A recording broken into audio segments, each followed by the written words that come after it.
Ok, muy buenas noches ante todos. Les saluda el médico veterinario Marcos Arroyo Sánchez.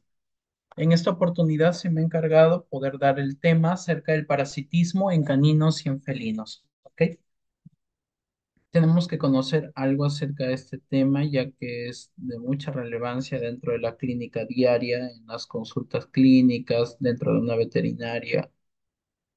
Ya, vamos a empezar con el tema.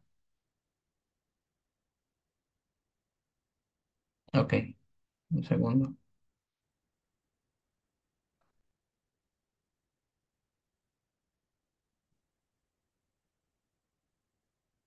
Ok.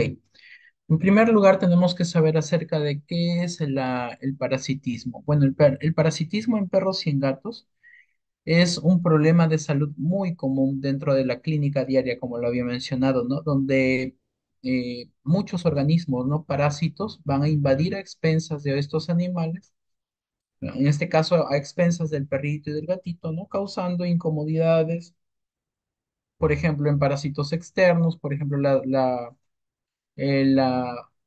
la invasión de pulgas, de garrapatas, de ácaros van a causar, por ejemplo, picazón, ardor en el paciente, cierto tipo de dermatitis, que a veces se generan justamente por la invasión parasitaria, ¿no? Y bueno, incomodidades hablando en parásitos externos y enfermedades que pueden también esto generarse producto de este tipo de invasiones, ¿no? Por ejemplo, hay procesos infecciosos gastroentéricos por parásitos intestinales, hay procesos infecciosos hemoparasitarios también por la infestación de garrapatas, mayormente esto se da en climas tropicales. Y esto, la verdad, es un tema muy extenso que tenemos que tratar. Se escucha un murmullo, por favor. Ok, continúo. Eh, Como lo hemos mencionado, ¿no? Los parásitos pueden ser internos, como parásitos gastrointestinales, parásitos del corazón, parásitos pulmonares, externos, ¿no? Como lo pueden ser las pulgas, las garrapatas, los piojos, los ácaros de la piel. Y para poder nosotros, en este caso, poder tener un buen manejo, un animal sano, un paciente sano, una mascota sana, ya que los perritos y los gatos son bastante son animales muy usados en la compañía diaria de la persona, va a ser necesario llevar un buen control sanitario, ¿no? En este caso, si hablamos de control sanitario, mantenerlo desparasitado, tanto interna, externamente, y sus vacunas, ¿no? Esto habla mucho de la prevención, todo lo que es la parte preventiva, ¿no? Y ya si en este caso ya vamos a tener procesos de infecciosos o por este tipo de infestaciones, va a ser necesario llevar un tratamiento, ¿no? Es muy importante eso, sobre todo la prevención y, y si ya se da la enfermedad, poder tratar y poder sacar del cuadro el paciente en el que nos encontremos, ¿no? Es por ello muy importante las consultas con el veterinario, como ya lo muy bien también lo sabemos, ¿no? Continuamos con la otra diapositiva. Ok. Los parásitos internos, dentro del mundo de los parásitos, este es bastante amplio, ¿no? Y dentro de ellos tenemos a los que afectan el aparato gastrointestinal, los más conocidos, los cuales son, la verdad, la mayor de la parte de casuística dentro de una práctica veterinaria, ¿no? Así como la preocupación constante de la vida de los dueños, en la vida de los dueños, tanto en perritos como en gatos, ¿no? Si hablamos de la terminología que vamos a estar usando en esta exposición, tenemos que tener en claro ciertos términos que tenemos que conocerlos, ¿no? En este caso, el parásito, que es un organismo que se alimenta de la sustancia de otro ser vivo de diferente especie, viviendo en su interior o sobre su superficie. En su interior, como podemos mencionar, parásitos gastrointestinales y sobre su superficie, ejemplo, las pulgas, los piojos, los ácaros, las garrapatas. ¿Ok? Hospedero definitivo es un organismo donde el parásito alcanza su etapa reproductiva y un hospedero intermediario es un organismo donde el parásito cumple parte de su ciclo de vida, ¿no? Patogénico que produce enfermedad en el individuo. En este caso, si hablamos, por ejemplo, de parásitos externos, como por ejemplo tenemos la pulga, las pulgas y las garrapatas, que son en el caso de los gatos, por ejemplo, tenemos un gato infestado con pulgas. ¿Qué podemos presentar en un gato infestado con pulgas? ¿Qué enfermedades podemos presentar? ¿No? Por ejemplo, una micoplasmosis, que es una enfermedad bastante frecuente en gatos y muy prevalente. ¿Ok? En el caso, por ejemplo, de las garrapatas en los perritos, ¿no? Podemos presentar babesia, Ehrlichia canis, anaplasmosis, etcétera, que son enfermedades hemoparasitarias que se presentan justamente por la infestación de estos parásitos. O sea, es muy importante saber que estos parásitos no solamente quedan como infestantes, ¿no? Sino que traen consigo ciertas enfermedades. Si hablamos de parásitos internos, por ejemplo, un parásito gastrointestinal me puede generar una enteritis, una gastroenterocolitis, una colitis y bueno, y si lamentablemente no llevamos un control antiparasitario a mis pacientes, lamentablemente podemos generar que podamos presentarnos con estas enfermedades, ¿no? Quizás nosotros como veterinarios ya inculcamos a los dueños, ¿no? La importancia, pero lamentablemente a veces el dueño no sigue ese ritmo que nosotros queremos, ¿no? Un ritmo de buen manejo sanitario. Muchas veces por eso vemos mucha casuística dentro del área veterinario, justamente porque por la falta de prevención, ¿no? Si hablamos en la infestación, cuando los parásitos invaden un organismo vivo. Esa es la infestación. Cuando ya entra el parásito. Ok, continuamos.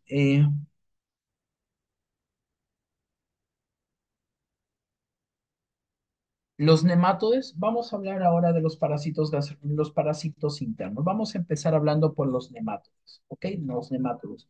Dentro de los más conocidos vamos a presentar el ancilostoma, que son gusanos de color gris rojizo, dependiendo si se han alimentado. Son fácilmente reconocibles por el tamaño. ¿Ok? El extremo anterior suele estar doblado y posee una cápsula bucal bien desarrollada. Entre las especies más comunes en perros y gatos tenemos dos, que es el Ancylostoma caninum y el Ancylostoma tubaeiforme. ¿Ok? El Ancylostoma caninum es la especie más larga. Se encuentra principalmente en el intestino delgado y tiene como hospedero el perro, zorro y ocasionalmente al ser humano. Son causa de anemia severa en cachorros debido a que pueden infestarse por medio de la leche materna, ¿no? La madre transmite este parásito a través de la leche, ¿no? En infestaciones crónicas podemos ver que el animal puede estar bajo de peso, con poco pelaje, un pelaje muy pobre y una pérdida de apetito bastante notoria. ¿Ok? Es por eso que se recomienda, ya vamos a ver más adelante, que a los 15 días de haber nacido la mascota se le desparasite, ¿no? Para poder controlar este tipo de infestaciones. Tenemos también el ancilostoma tubeiforme, se encuentra principalmente en el intestino delgado del gato y se le considera de baja patogenicidad, no va a generar mucho problema, aunque en infestaciones graves puede conducir a una reducción en el crecimiento, también presencia de anemia y pelaje pobre, ¿no? Vemos que hay una anemia fisiológica que normalmente tienen los cachorros y los niños, ¿no? Pero esta ya sobrepasa, por ejemplo, cuando ya observamos un hemograma y en el hemograma vamos a determinar baja cantidad de hematocrito, una poca hemoglobina y una baja cantidad de eritrocitos.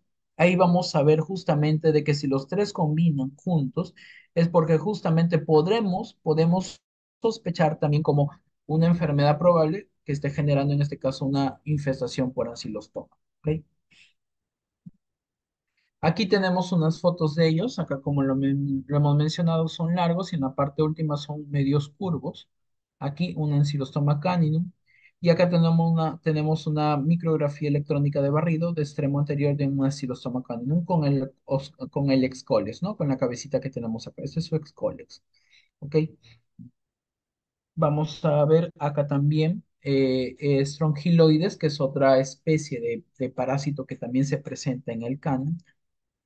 Y en el gato también, el estrongiloides dice que es un parásito común en el intestino delgado de los animales jóvenes, pero que bajo ciertas circunstancias pueden producir enteritis severa. Son gusanos incoloros, delgados y con forma de cabello, donde las hembras son las que parasitan. Se caracteriza por tener el extremo posterior romo. Entre las especies más comunes en perros y gatos vamos a tener dos especies, subespecies, el Strongyloides stercolaris y el Strongyloides planiceps y Strongyloides felis. ¿Ok? El Strongyloides stercolaris tiene como hospedero el perro, el gato y el ser humano. ¿Ok? En perros puede producir infestaciones severas, sobre todo en cachorros, donde produce diarrea con sangre, deshidratación y en ocasiones la muerte. Las larvas pueden migrar a los pulmones y causar bronconeumonías. ¿Ok? Este es un parásito bastante importante de mencionar. ¿Por qué? Porque justamente cuando este parásito en este caso el can o el gato, se infesta de este parásito tiende en este caso a dañar la mucosa del intestino, la mucosa intestinal, generando justamente la presencia de sangrado en el momento de que se va a dar las heces, ¿no? En el momento de retiro de las heces se va a observar la sangre. Incluso hay ocasiones en donde se observa también pequeñas mucosidades y eso es por la pérdida de tejido endotelial. ¿Ok? Obviamente que la deshidratación viene por consecuente justamente por la diarrea constante que tiene, ¿ok? Y si en este caso el paciente no se trata, vamos a presentar un paciente con una pérdida de la bulimia normal y obviamente vamos a causar la muerte, ¿no? Por una hipovolemia severa. Las larvas dice que pueden llegar incluso a los pulmones y causar broncos, neumonías, ¿ya? Strongyloides planiceps y Strongyloides felis tiene como hospedero el gato y se encuentra principalmente en el intestino delgado. Son muy similares al Strongyloides stercolaris, aunque son menos patógenos, ¿no?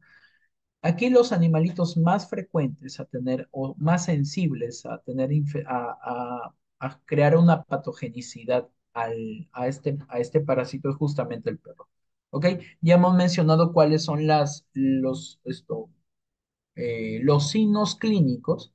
En este caso, un paciente que puede venir con diarrea, con sangre, incluso puede confundirse con una posible parvovirosis. Por eso es importante que cuando mi paciente llega a consulta, es necesario observar muy bien al paciente, ¿no? Saber cuál es la clínica del paciente, saber en este caso cómo es que se ha venido desarrollando, cómo se ha venido desarrollando la enfermedad. ¿Ok? Si vemos en este caso un paciente que está solamente con diarrea y no vemos vómito, importante de todas maneras tenerlo como un diagnóstico diferencial, una posible infección por estrongiloides. ¿Ok? Y ahí, en este caso, ya a criterio del médico, ya sería necesario ahí un examen de heces, incluso un examen de heces seriado que me ayude a determinar si es que estamos frente a este parásito. ¿Ok? Determinamos, ¿no? A través de un buen diagnóstico, ¿no? Perdón, a través de un buen examen clínico, en este caso un examen de heces, determinamos si es que estamos frente a este parásito, ¿ok? Acá tenemos cómo es ese parásito, ¿no? Es largo, parecido a un pelo, como lo menciona. Se puede ver en el microscopio de esa manera, ¿no? Nuestros filoides. Otro parásito bastante común es el toxócara, ¿no? Este nematode son gusanos largos de color blanco o crema. Las hembras pueden medir hasta 18 centímetros y los machos hasta 10 centímetros de largo. Entre las especies que infestan al perro y gato tenemos las siguientes, ¿no? Una de las más comunes, el Toxocara cati. Dice, también conocido como un Toxacara mixtas, este nematode se encuentra en el intestino delgado del gato. Normalmente se encuentra en infestaciones mixtas con Toxocaris leonina y se diferencia de esta por la forma de sus alas cervicales. En este caso, aquí observamos cómo se presentan las alas cervicales, ¿ok? que tiene forma de flecha, como lo estamos observando acá. Acá tenemos el excólex y cómo se está formando acá la cabecita, ¿no? Eh, que tiene forma de flecha con los márgenes posteriores casi en un ángulo recto. Con el cuerpo, las crías se pueden infestar por medio de la leche materna y suelen presentar diarrea, pelaje pobre y vientre abultado. ¿Ok?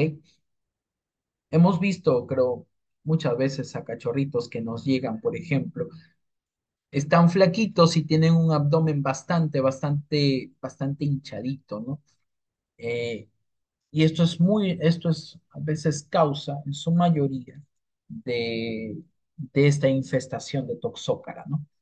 Por eso es muy importante si vemos un paciente así, si vemos que ya está presentando signos clínicos, lo recomendable hacerle, obviamente, como lo hemos mencionado, su examen de ese seriado y luego hacerle desparasitarlo, obviamente, ¿no? Desparasitarlo. Si es que estamos viendo que el paciente está ya teniendo cuadros eméticos como vómitos, cuadros diarreicos, eh, tenemos que primero manejar el tema, en este caso de controlar los signos clínicos con antieméticos, medicamentos que me ayuden a controlar los vómitos, las diarreas.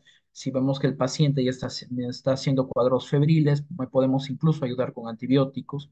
¿Ok? Controlamos eso, el paciente se recupera y procedemos a desparasitar.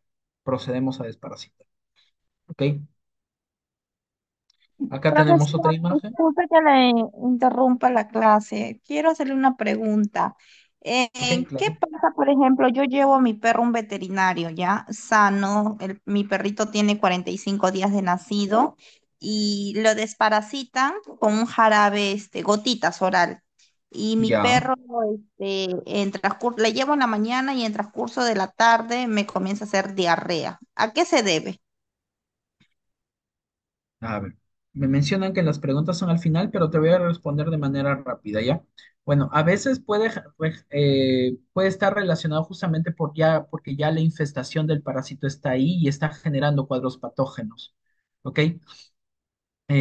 Por eso es muy importante en este caso, si ya estamos presentando ese tipo de inconvenientes, controlar primero las diarreas y luego proceder controlar las diarreas, obviamente con los medicamentos que te estoy mencionando, y luego ya procedemos a desparasitar a la mascota. ¿Ok? De Gracias. esa forma. Ok. Vemos acá que el Toxocara canis se encuentra en el intestino delgado del perro y sus características morfológicas son similares a las del Toxocara leonina. Poseen su fase de larva migratoria que en sus infestaciones graves pueden causar neumonías. ¿Ok? Pueden causar neumonías. Los adultos pueden causar enteritis mucoide con oclusión parcial o total del intestino y en raras ocasiones puede perforarlo y ocasionar peritonitis. Esto es de verdad bastante importante de mencionarlo, ya que el excol es justamente lo que estamos observando aquí en la micrografía electrónica. Si observamos aquí este escoles, aquí de este toxócara, de esta imagen de este toxócara, tiende a dañar muchas veces de manera muy cruenta, muy traumática, para que me entiendan, puede dañarme la común capa del intestino, ¿ok? La mucosa normal del intestino, incluso puede llegar a perforarlo. Y obviamente si hay contaminación de la zona intestinal, del lumen intestinal con la parte, en este caso abdominal, lo que se mantiene bastante sin contaminantes, sin sin microbiota normal, me puede generar incluso una peritonitis. Por eso es necesario e importante determinar a través del diagnóstico, ¿no? ¿Qué tipo de parásito estoy presentando para poder actuar de una manera rápida, ¿no? ¿Ok? Acá, por ejemplo, estamos observando un Toxocara canis de un macho que es más pequeño y de la hembra es muchísimo más largo. ¿Ok? Vamos a continuar con el Toxocaras leonina. Los adultos en estos parásitos tienen una cabeza o el excoles de forma elíptica por la presencia de las alas cervicales delgadas y en forma de lanza que se estrechan en la parte posterior. Tienen como hospederos el perro y el gato y se ubican en el intestino delgado, ¿no? Normalmente no producen efectos patológicos y otras infestaciones graves normalmente suelen estar asociadas a la presencia mixta de toxócara, ¿ok?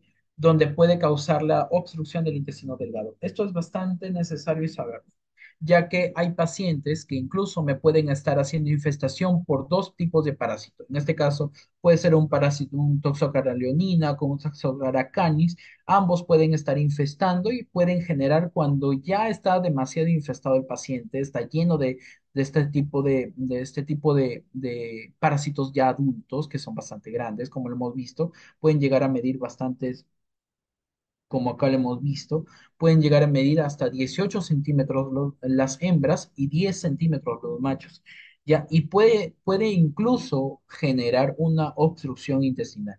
Ya cuando estamos viendo este tipo de cuadros clínicos, ya el paciente empieza a vomitar, ya no incluso no tiende a recibir alimento. ¿Por qué causa? Justamente por la obstrucción. Y esto es netamente quirúrgico en su Hay mayoría, un ¿no? librito aquí de Scanner, es para que escuche.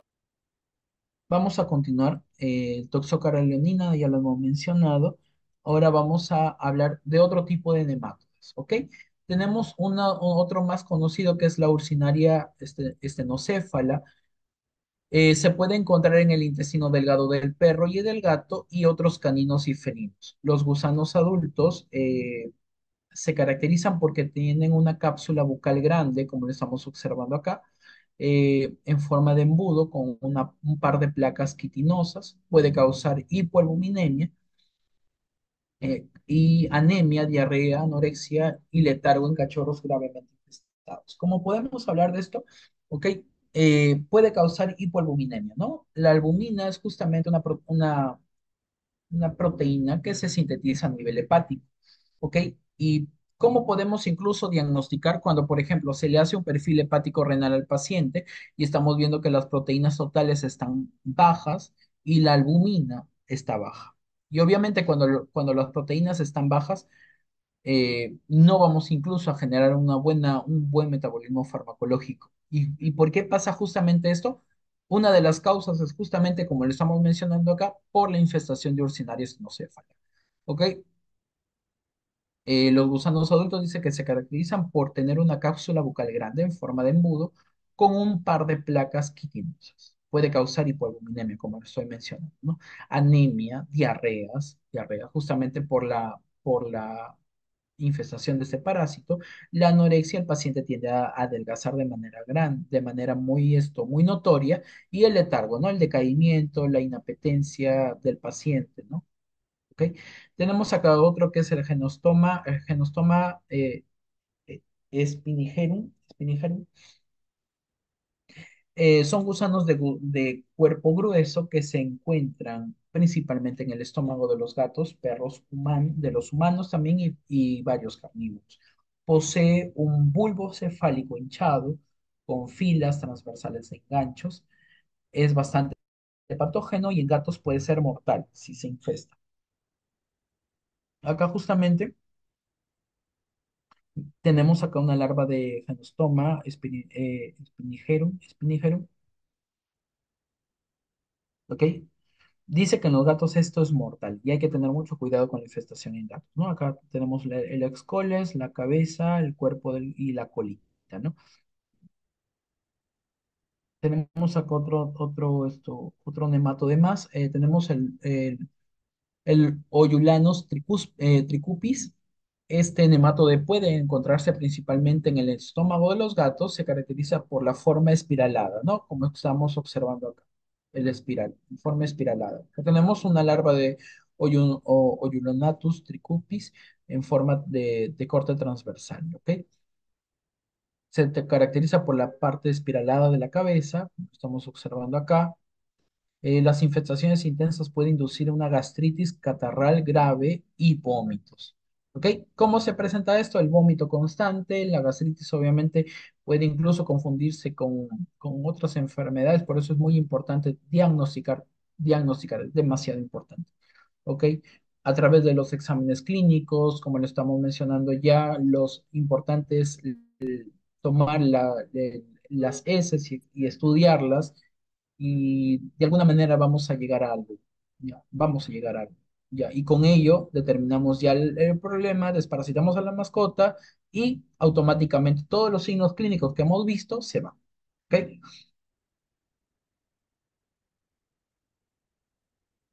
Acá tenemos otro tipo de parásito, los céstodos. Estos parásitos son conocidos por tener el cuerpo segmentado y en forma de cinta sin cavidad corporal o canal alimentario.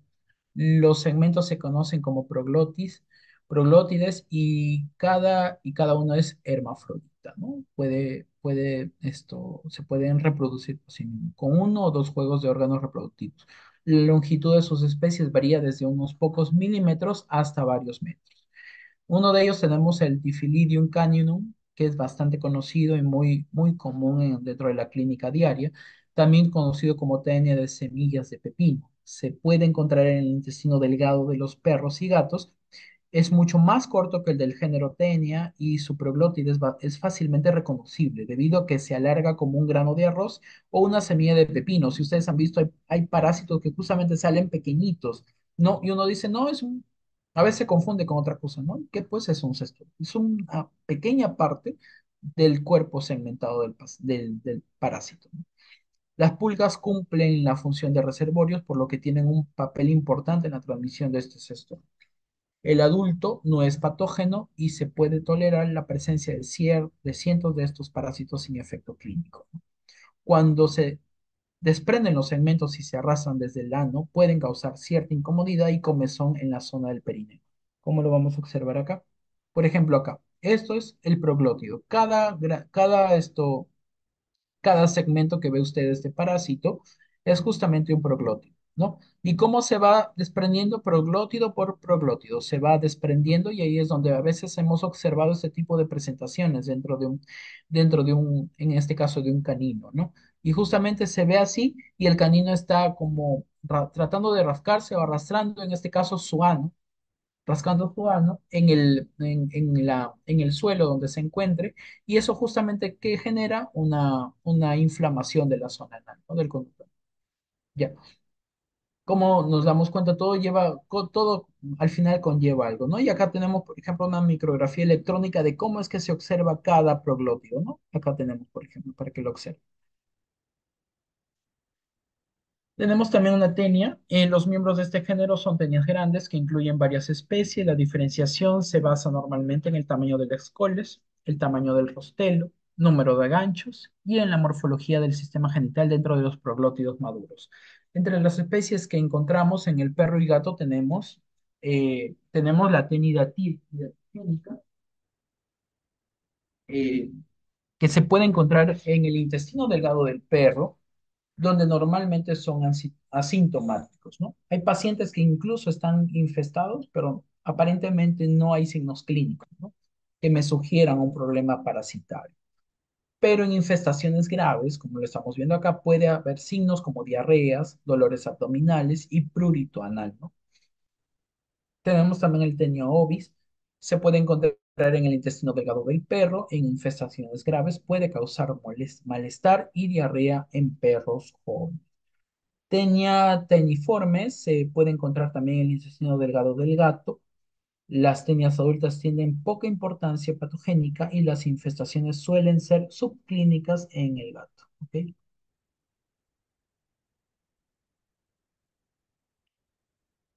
Acá, por ejemplo, tenemos una tenia monticeps. Acá tenemos una foto. Eh, Ahora vamos a hablar de los ectoparásitos más comunes en perros y en gatos. Este es otro tema. Ya hemos hablado de lo que son los parásitos internos. Ahora vamos a enfocarnos en los ectoparásitos, los más comunes en perros y en gatos. ¿Ok? Los ectoparásitos o parásitos externos son aquellos que viven sobre el cuerpo del hospedero, en este caso del perrito o del gatito, ¿no? Algunos parásitos pasan toda su vida en el hospedero, otros pasan parte de su vida en el hospedero y fuera de él, mientras que otros parásitos solo lo visitan ocasionalmente. ¿Ok? Entre los ectoparásitos más comunes en la vida de las mascotas tenemos las pulgas, los piojos, garrapatas, ácaros, lo que hemos mencionado al comienzo, ¿no? Estos pueden ser generalmente incómodos, pueden transmitir enfermedades, como lo hemos mencionado al comienzo, que incluso pueden poner en peligro la vida de los pacientes. ¿Ok? Acá tenemos unos cuantos ectoparásitos que hemos tomado en cuenta, ¿ok? Uno de ellos es las pulgas. Vamos a empezar con las pulgas, ¿ya? Son insectos sin alas con poderosas patas traseras que se les permite saltar grandes distancias, ¿no? Estos ectoparásitos se alimentan de la sangre del hospedero mediante pinzas bucales que perforan los vasos sanguíneos, ¿ok? Tenemos dentro de ellos el Estenocefalides felis, conocido como la pulga del gato. En la, es la pulga más común en perros y en gatos en el mundo. Algunos animales son sensibles a su saliva, lo que les provoca reacciones alérgicas, como las dermatitis alérgicas por picaduras de las pulgas. En este caso, como lo conocemos nosotros, como dermatitis atópica, ¿no? Que a veces se genera por reacción alérgica en este caso, a la pulga, ¿no? Es hospedero intermediario de otros parásitos como el Bifidum caninum y Acantochelonema recontinuum. Además, transmite Bartonella, que causa la enfermedad del arañazo del gato. ¿Ok? Eh, este es el parásito, la verdad, más común dentro de los perritos y gatos. ¿Ok? En gatos puede incluso generar una micoplasmosis si no se controla. Tenemos también el Fules irritans, es conocido como la pulga del humano, pero puede infestar también al perro y al gato y otros animales domésticos, ¿no? Aunque suele ser más común en el cerdo. Ocasionalmente actúa como vector de la Yersinia pestis, agente causal de la peste bubónica, en este caso del humano, y en algunos casos de infestación de mascotas, la fuente de contagio puede ser del dueño, ¿no? En este caso, ¿por qué a veces se presenta? Porque lamentablemente a veces el humano lo tiene, el humano se junta con el animalito y transmite esta pulga al perro, al gato. ¿Ok? Tenemos también el Xenophila chophis, conocida como la pulga de la rata oriental o pulga negra. Infesta principalmente a la rata y al ser humano, y aunque puede encontrarse ocasionalmente en otros animales domésticos, es el principal vector de Yersinia pestis, causante de la peste bubónica también. Puede sobrevivir largos periodos fuera del hospedero, lo que facilita la infestación por el medio ambiente. Tenemos también la Echinophaga gallinácea, conocido como la pulga de la gallina o pulga pegajosa. También puede infestar principalmente a las aves del corral, pero puede también parasitar a perros y gatos.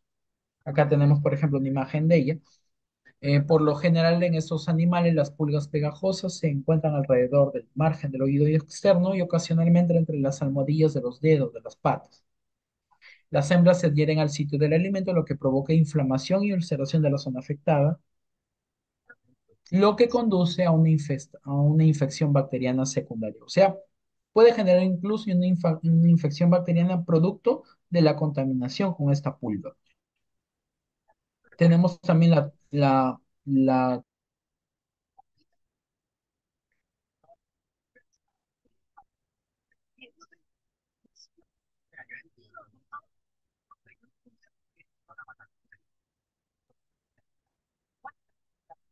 ¿Me escuchan? Ok. Conocida como pique, ¿no? Bicho del pie o pulga de la arena. Infesta principalmente al ser humano, primates y cerdos, pero puede infestar también a los perros y otros animales domésticos. En los perros se puede encontrar de manera localizada en las especies interdigitales, entre los espacios interdigitales, debajo de las almohadillas y el escroto, ¿no? Las hembras también se incrustan en el piel del hospedero, lo que ocasiona ulceración e infestaciones secundarias de piel. Acá tenemos también otra especie común, los piojos, que son insectos que se alimentan de la sangre, plumas, piel y productos de la piel de su hospedero. Se dividen en piojos mordedores, amblicera, chinocera. Tenemos la rinchofterina y chupadores como el anoplura. ¿Ok? Tenemos también que en este caso uno de ellos, el Felicola subrostratus, conocido como el piojo mordedor del gato. Es un piojo bastante común en el gato. Es la única especie de piojo que infesta comúnmente a los gatos. Es más problemática en crías y razas de pelo largo. Podemos, por ejemplo, hablar del gato, de los gatos que tienen poco pelaje, lamentablemente, bueno, mejor para ellos no tienen ese tipo de parásito, ¿no? Eh, las infestaciones ocurren mayormente en la cara, la espalda y las orejas. Causan una intensa irritación que provoca rascado severo, dermatitis, pérdida de cabello, alopecia en este caso, ¿no? En la espalda de los gatos infestados y puede traer como consecuencia infecciones bacterianas secundarias. Producto en este caso, ¿no? Me genera una una dermatitis justamente producto de la infestación de este parásito, ¿no? El gato se está rascando y ¿qué me va a generar? Que se contamine la herida y me genere un proceso infeccioso secundario producto de la infestación de este espión, ¿ok? Tenemos también acá el, el Heterodoxus spiniger, ¿ok? Spiniger.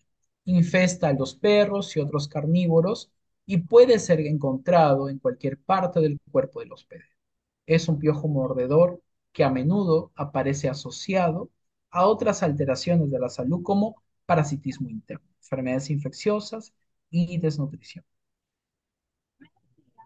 Tenemos también el Linognathus setosus, conocido como el piojo chupador del perro. Infesta al perro, acá tenemos una imagen de él. Infesta al perro y otros caninos, principalmente las razas de orejas largas como el Spaniel, el Bassenhout, el Lebrel afgano. Puede causar anemia y tiene mayor importancia patogénica en animales jóvenes, ¿no? Se encuentra principalmente en la cabeza y cuello. Además, puede ser hospedero intermediario de acantocéfalo recurrente. ¿Ok? Tenemos el Trichodectus canis, conocido como piojo mordedor del perro, infesta al perro y otros caninos y puede ser muy dañino en cachorros y perros viejos. Se encuentra principalmente adherido a la base de los pelos de la cabeza y cuello, cola, donde se alimenta de restos de tejido y produce irritación intensa, ¿no? Además, es importante como vector de la tenia difilidum canis. Algo muy importante que tenemos que tener en cuenta acá. Ese tipo de parásitos, muy aparte de la infestación, me pueden causar ciertas infecciones bacterianas secundarias, producto justamente de la infestación. Como le hemos mencionado, el constante rascado, el constante lamido quizás me va a generar justamente que la mascota se empiece a contaminar, generar una herida, crear proceso inflamatorio, si no se controla hasta un proceso infeccioso y me lleva incluso a que el paciente tenga ese tipo de infecciones locales, ¿ok? Si no se controla. Y vamos a hablar ahora de las garrapatas. Son arácnidos hematófagos bastante conocidos como vectores de diversos patógenos. Se suele dividir en dos grupos, como garrapatas blandas y garrapatas duras, aunque en realidad son tres familias, ¿no? Tenemos el Argacidae, el Ixodidae y el Nutalilidae, ¿ok? Tenemos uno de los primeros que es el Dermacentor variabilis, conocido como la garrapata americana del perro, infesta a los perros, caballos, ganado y humanos, así como distintas especies silvestres y domésticas. Cuando se alimenta del hospedero puede causar lo que se conoce como parálisis por garrapata. ¿Ok? Puede causar daños nerviosos. Eh, Tenemos también acá, por ejemplo, una imagen del Dermacentor variabilis. Acá tenemos a la derecha, tenemos a la hembra y al macho, como estamos observando, es un poquito más grande, ¿no? Un poquito más ancho, y un poco más, tiene un poquito más de color blanquito, ¿no? A diferencia de la hembra que no es oscura. ¿Ok? Tenemos el Rifricéfalos sanguíneos, que es el parásito más común en perros y gatos.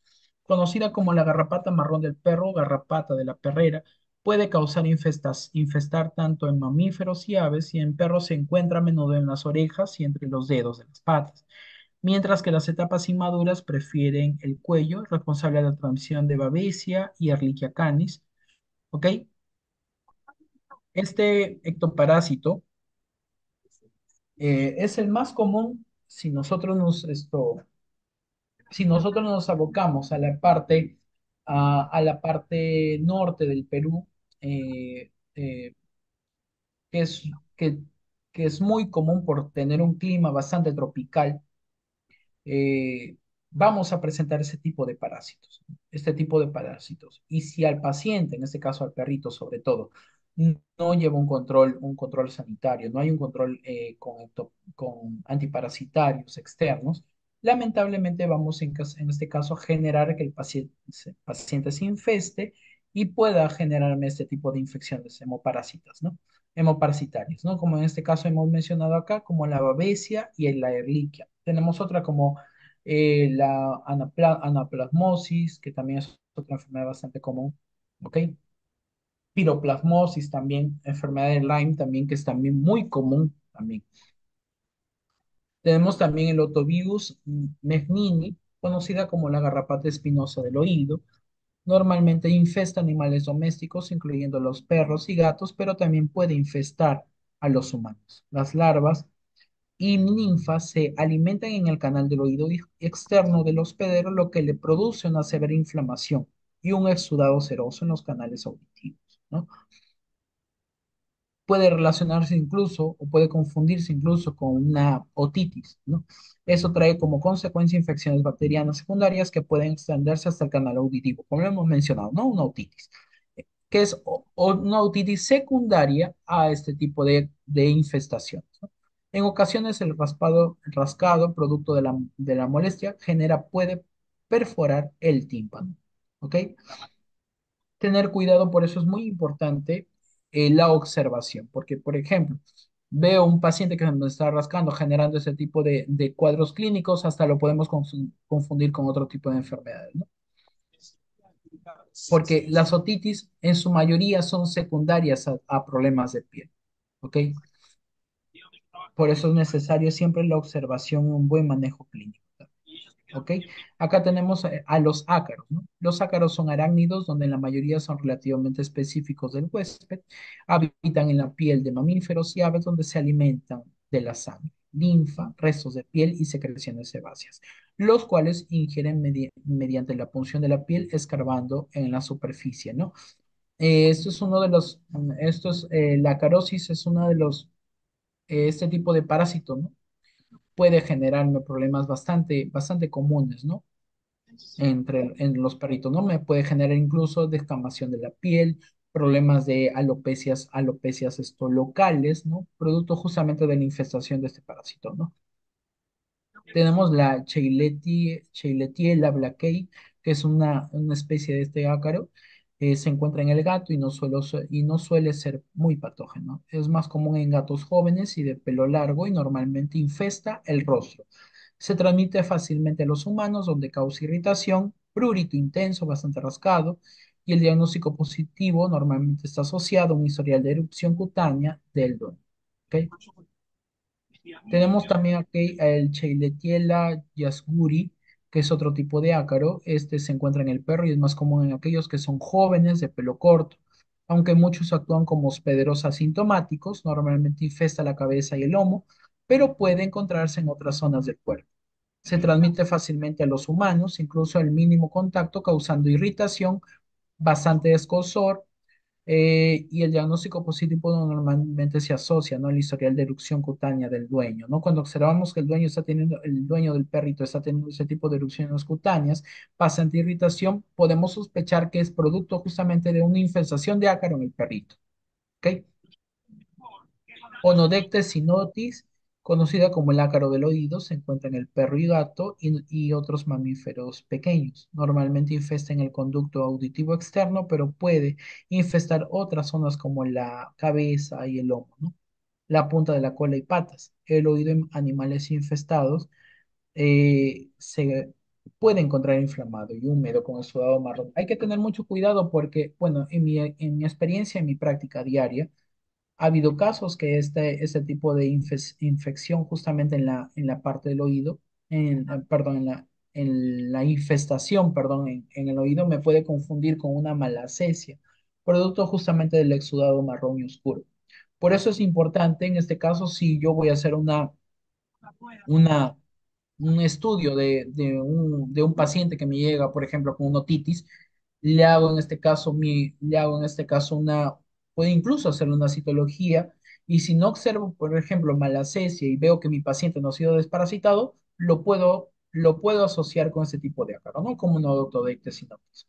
Incluso en el momento de hacerle un raspadito, llevarlo al microscopio, voy a observar ese tipo de parásito, ¿ok? Voy a observarlo, ¿ok? Tenemos acá también el Sarcoptes scabei, conocido por causar la sarna sarcóptica, que es la más común dentro de los perritos. Se encuentra en todos los animales domésticos y en el ser humano. Se encuentra principalmente en las áreas de pelo fino, con las orejas, el hocico, la cara y los codos, pero en otras sarnas, cuando la infestación es grave, puede extenderse en todo el cuerpo. La sarna sarcóptica en raros, es bastante raro verse en gatos, más que todo es en perros, ¿no? Tenemos también el Natoedres cati, ¿ok? Conocido como el ácaro notoédrico del gato, infesta principalmente al gato, aunque puede infestar otros mamíferos. Ocasionalmente invade los folículos pilosos y glándulas sebáceas, causando hiperkeratosis y engrosamiento de la epidermis, ¿ok? El Demodex canis se encuentra principalmente en los folículos pilosos y glándulas sebáceas del perro. Normalmente no son patógenos y forma una parte normal de la fauna de la piel, ¿no? Es parte a veces de lo que normalmente la piel lo que normalmente hay en la piel de los perros. Ocasionalmente puede ocasionar enfermedad clínica significativa cuando causa la sarna demodésica. Demodex cati se encuentra principalmente en los folículos pilosos y glándulas sebáceas del gato. La sarna demodésica en raros en gatos, pero se puede presentar en gatos débiles, ¿no? Normalmente confinada a los párpados y región periocular. Acá tenemos un ejemplo de una Demodex, como es su imagen. Es una micrografía electrónica de barrido vista ventral. ¿Ok? Acá tenemos, por ejemplo, una forma de prevención, consultar al veterinario, es muy importante las pruebas de heces, como lo hemos mencionado. La lactancia en perros y gatos y sus crías también es una fuente principal para la propagación, como lo hemos mencionado, de huevos y larvas infecciosas. Por eso es muy importante desparasitar tanto a las hembras, a las madres gestantes, como también en este caso a las crías, ¿no? Las infecciones por gusanos en humanos pueden prevenirse de manera sencilla teniendo buenos hábitos de higiene. Los niños deberían tener prohibido comer tierra. Eso es muy importante, sobre todo en adultos, ¿no? Personas. Acá, por ejemplo, tenemos un calendario de desparasitación interna en cachorros. En edad tipo de antiparasitario, puede ser en gotas o también puede ser en comprimidos a los 15 días, luego a los 30, los 45, 10 a los 60 días, 75, 3, 4, 5, 6 meses. O sea, después ya se vuelve mensual. Después, pasando el año, y es cada 3 meses de por vida. ¿Ok? Acá tenemos un ejemplo de un antiparasitario como el Persicontel, que es un antiparasitario interno. Y acá tenemos las muy comunes fármacos que últimamente están muy en boga, que son los fármacos isoxazolinas, que tienen un tiempo de vida más largo dentro de la vida, dentro del paciente. Por ejemplo, el Bravecto, Nesgarson, Credelio, Simparica son isoxazolinas que pueden generar muy buena protección a los pacientes contra parásitos externos, ¿no? Eh, Hay muchas marcas, todas son muy buenas porque pertenecen a la misma familia farmacológica y es muy importante. Recomendación ya para ir terminando este tema, importante llevar un buen plan sanitario. Desparasitar a mi mascota, de acuerdo a como lo hemos estado observando aquí en esta imagen, desparasitarlo hasta que cumple el año ya cada 3 meses. ¿Ok? Desparasitar a mi mascota. Voy a generar en este caso una buena protección, una buena prevención para evitar múltiples enfermedades. ¿Ok? Y acá tenemos una serie de fármacos que ya lo hemos mencionado. ¿Ok? Les agradezco por su atención. Si tuviesen alguna pregunta, encantado les puedo responder.